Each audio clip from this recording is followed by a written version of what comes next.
Good morning, good morning, good morning, good morning, good morning, good morning, good morning.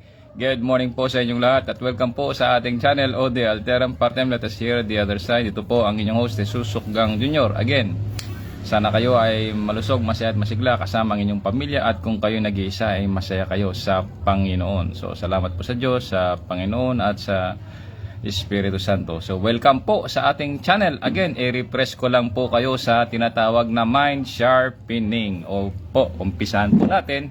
Ito po yung ating halimbawa, uniforme. Umpisahan nyo po yung pagbubutones dito sa ibabaw. Ano po ibig sabihin yan? Yung pinakaplano nyo po sa buhay, sa trabaho, kung ano man po yung plano ninyo, ibutones nyo po. Para ma-remind kayo na, oy, yan yung plano ko. Tapos, umpisahan nyo sa ibaba. Paakyat. Yan. Yan o. Actually, binutones ko na yan. Yan.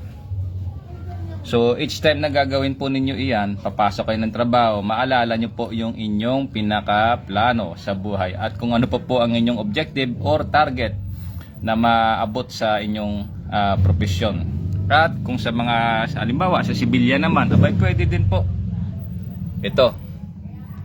Yan. Ibutones nyo po yung pinakaibabaw, tapos umpisahan nyo sa ibaba, paakyat. Yan.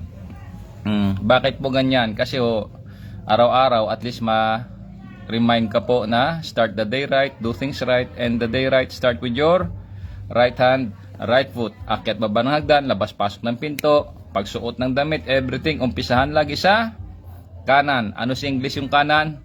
Right. See? Sharpening ng memory po. Everyday po iyan. Mariremind ka po. Ha? Yun po yung ating refresher ngayon. Mind sharpening. Start the day right.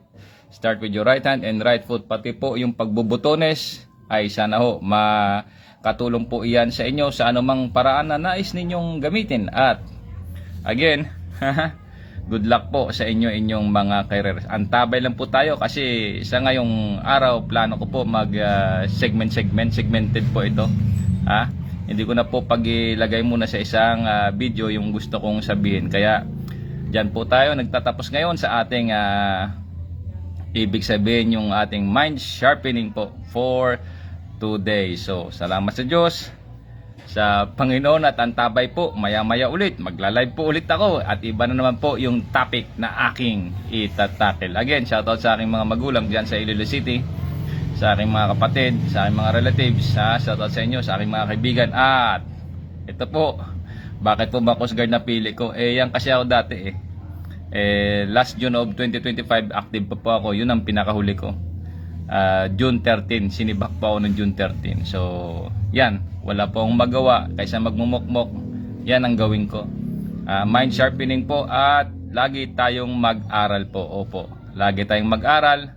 At salamat sa Diyos po sa mga followers at sa mga viewers po na patuloy na sumusubaybay. Don't forget to like, share, and subscribe. Any comment, suggestion, down the comment section below. At pakipollow na rin po yung aking YouTube channel. Again, maraming salamat sa inyo. God bless po sa inyong lahat. Again, ito po ang inyong host, Jesus Sukgang Jr. Ode Alteram Partem. Let us hear the other side. Amen.